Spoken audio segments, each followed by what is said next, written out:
প্রিয় সরকারি এবং বেসরকারি চাকরিজীবী বন্ধুবর, আপনাদের জন্য নিয়ে এসেছে এক বিশাল সুখবর।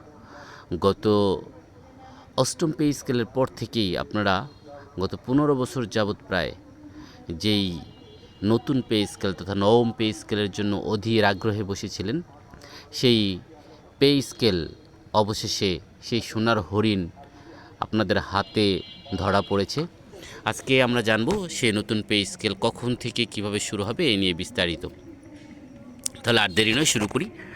পে স্কেল নিয়ে প্রথম আলো চূড়ান্ত রিপোর্ট, এটা আজকের রিপোর্ট, এবং সে অনুসারে বিস্তারিত যে কয়েকটা বিষয় কনফার্ম হয়েছে সেটা এক নম্বর হলো রিপোর্ট চূড়ান্ত 21শে জানুয়ারি জমা দেওয়া হবে।